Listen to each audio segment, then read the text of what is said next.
La culpa es una emoción, digamos, de sentir que hemos dañado, que hemos afectado, y llevándolo al término que nos ocupa hoy, el tema de la pandemia, creo que corremos el riesgo justamente de sentirnos muy, muy culpables cuando nos enfermamos o contraemos el virus de alguna manera y lo transmitimos a otro. Yo creo que es una situación delicada porque, como nunca, estamos enfrentándonos a un enemigo invisible. Ajá. Y eso hace que todo sea mucho más incierto. La culpa es un enemigo invisible de la persona. En un sentido sí, ¿por qué? ¿Por qué? Porque yo creo que más allá de tomar los recaudos necesarios, es prácticamente imposible si somos nosotros los que estamos contagiando o la persona se contagia de otra manera. Claro. ¿No? Estamos frente a una enfermedad nueva, bastante desconocida todavía para los médicos, estamos aprendiendo mucho de esto y por lo tanto también la forma de prevención también la estamos conociendo. Si bien sabemos que hay maneras, pero digamos, podemos decir que son maneras absolutamente fáciles o son completas para poder controlar el contagio. Yo diría que no, porque a veces el contacto es tan estrecho y aparte que la verdad es que tampoco para los médicos es tan claro el mecanismo. ¿Cómo explicamos, por ejemplo, que en un matrimonio uno de los miembros del matrimonio de la pareja se contagia y el otro no?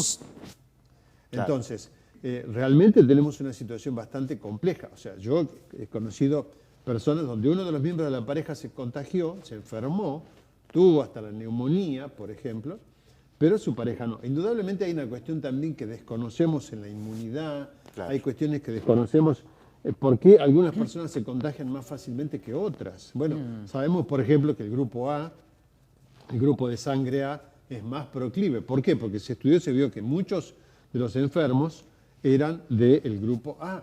Claro. ¿No? Entonces, en ese sentido, digamos, podemos decir que no es tan claro el mecanismo y por lo tanto nos genera una cierta incertidumbre en cuanto a las maneras de contagio y todo lo que ocurre. ¿Qué es lo que pasa hoy, ¿no? Con las familias que lamentablemente han perdido, hay casos que han fallecido 2, 3 integrantes de una casa. Sí, es tremendo, ¿no? Sí, claro. son respuestas que todavía nosotros, los médicos, no disponemos. No. Pero hay una situación que se da, doctor, que creo que todos aquellos que han tenido COVID o que hemos tenido COVID la hemos pasado, ¿no? Eso de ubicarnos primero cuando uno ve el resultado. E inmediatamente entra ese sentimiento de culpa, porque inmediatamente lo que a uno pasa, y qué buen desempeño por parte de aquellos que son los psicólogos que integran los gabinetes o las áreas, depende del lugar donde uno vive, que por lo menos a mí me tocó que me llamaran, de tratar de ayudarle a sobrellevar ese momento de culpa,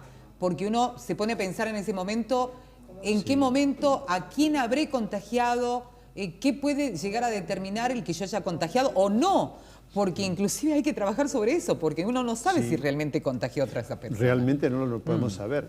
Entonces, a veces hay personas que, muchos seres humanos tendemos a pensar, sí, fui yo, somos culpógenos, digamos, ¿no? Fui yo el que contagié y bueno, y obviamente que esa es una situación muy compleja para la persona que piensa de esta manera, ¿no? ¿Por qué? Porque va a cargar con su culpa, podríamos decir eternamente. Y bueno, y ahí es importante, como bien dijiste, Miriam, poder ayudar a esa persona a lidiar con ese sentimiento, porque no es algo tan que podemos definir con tanta claridad. O sea, no es determinante que realmente me contagié y que yo contagié al resto de la humanidad y por eso muchos murieron. Exactamente. Como por supuesto también está el otro extremo, el que dice, bueno, yo no voy a contagiar, no me cuido, no. Obviamente ese extremo también es negativo, que es la ausencia de culpa, porque llevamos a una ausencia también de responsabilidad, ¿no? Que creo que es otro extremo que tampoco nos hace bien. Pero la culpa nos genera mucho malestar, nos genera ansiedad, nos genera angustia, no nos deja dormir de noche, nos genera una serie de síntomas, podríamos decir así, cuando llega a cierto nivel, que verdaderamente nos trastorna la vida tremendamente. Por ahí dicen que la culpa es como un fantasma, ¿no? Como un espíritu oscuro Que, Así es. bueno, la Biblia habla de la culpa, ¿no? La Biblia dice que Sí. la culpa no es de Dios, dice la... No. Claro, No, es algo oscuro realmente de la No, persona. y los seres humanos somos expertos en buscar culpables también. Claro, eso ¿no? siempre. Siempre, bueno, a ver Echarle quién la te culpa al otro. contagió. Ay, Claro. Exacto. Exactamente. Entonces creo que tenemos una cierta tendencia también, no solamente a ser culpógenos, sino a transferir esa culpa a otro. Por eso decimos, bueno, no hagamos tal cosa porque podés ser culpable de, por ejemplo, en este caso que estamos hablando del COVID, contagiar, ¿no? Yo creo que más bien tenemos que hablar de responsabilidad. Claro. Seamos responsables, cuidémonos, no dejemos de vivir, no dejemos de hacer las cosas que tenemos que hacer todos los días, pero con esa responsabilidad del cuidado sobre el otro. Bien. Doctor, y hablando de la culpa, pero ya en general, en nuestra vida diaria, sáquelo al COVID, pero en Sacamos- general. sí. ¿Cómo es que nos planteamos frente a ese sentimiento de culpa? Bien, es una emoción, digamos, que en su justa medida es saludable. ¿En qué sentido? Por eso decimos que hay una culpa real. Por ejemplo, si yo maltrato a alguien y me siento culpable, eso me ayuda a corregirme. Si yo violo una ley y digo, sí, yo reconozco que estuve mal, ese sentimiento de culpa me ayuda a corregirme y a no seguir violando la ley. En ese sentido es saludable. Claro. Pero a veces esa culpa se exagera, ¿no? Entonces decimos, a ver, ¿lo habré saludado bien a Marcelo? ¿Habré mirado bien a Miriam? ¿No se sentirá mal Miriam por cómo la miré? ¿No me habré equivocado? Y la culpa a veces absorbe toda nuestra vida y nos volvemos extremadamente culpógenos. Y en ese caso obviamente ya se trastorna en un sufrimiento. ¿Por qué?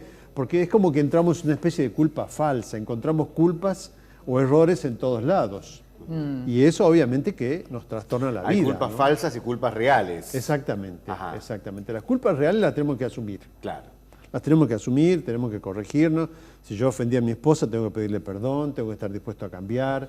O sea, Sí. me mueve, diríamos, positivamente a un cambio que nos hace bien a todos, porque obviamente yo no puedo seguir maltratando a mi esposa indefinidamente.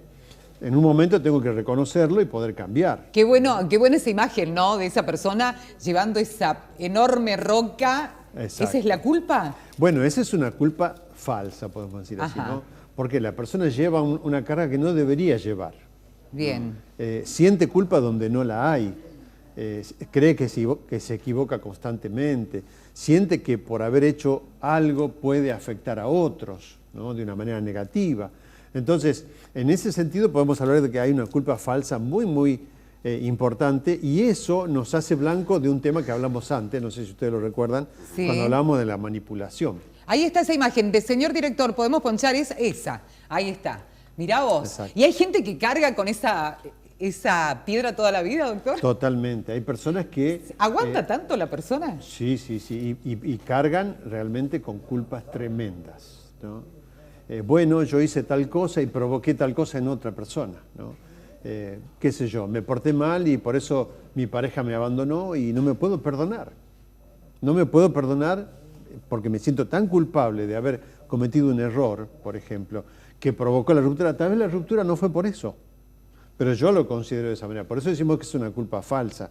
Obviamente que por un error no se va a romper toda una pareja, excepto que es un error muy grave, y aún así la pareja, por ejemplo, tiene posibilidad de recuperación. Claro. ¿No? Pero a veces para mí puede tener una magnitud tal y volverme tan culposo que hasta aún me puede llegar a enfermar, ¿no? De hecho, en los trastornos depresivos la culpa puede ser un síntoma, ya estamos hablando de otra cosa, pero que Claro. también tiene que ver con esto. Pero ¿no? que la culpa te lleva al trastorno depresivo. Sí, totalmente. Claro. Y se hace carne, se hace parte de un trastorno depresivo y lamentablemente a veces las personas llegan a tal nivel de culpa que aún lamentablemente puede llegar a atentar contra su vida. Llega un momento de tanto autodesprecio sobre lo que hicieron, sobre lo que consideran que hicieron mal, que aún pueden llegar a una situación tan grave como es, por ejemplo, un intento de suicidio, ¿no? Tremendo. Entonces son distintas magnitudes de culpa, podríamos decir así, Claro. ¿no? Que en este caso se hace una carga, bien como nos mostraba la foto, una carga tan pesada de llevar por las personas que realmente le trastorna la vida de una manera tremenda. Lo mejor es, si tenemos una serie de hechos como la que usted acaba de mencionar, doctor, es buscar ayuda. Sí, indudablemente. Ya cuando la culpa empieza a ser un motivo de pensamiento diario, cotidiano, ya es un signo de alarma. Cuando no lo podemos sacar al pensamiento de nuestra mente ojo, es un signo de alarma, tenemos que buscar ayuda. Ayuda o resolverlo al tema. O resolverlo si es una culpa real, Es ¿no? una culpa real. Bien, doctor, taller de psicoeducación, vivir sin ansiedad. Exactamente, ahí está el teléfono en pantalla para que lo encuentren a nuestro doctor médico psiquiatra y realmente estén en contacto con el doctor, ¿no? Está el teléfono en pantalla, la página de Facebook, para que ustedes digan directamente, quiero encontrarme con usted, doctor. Así es. Y de una u otra forma encontrar una solución a nuestra problemática.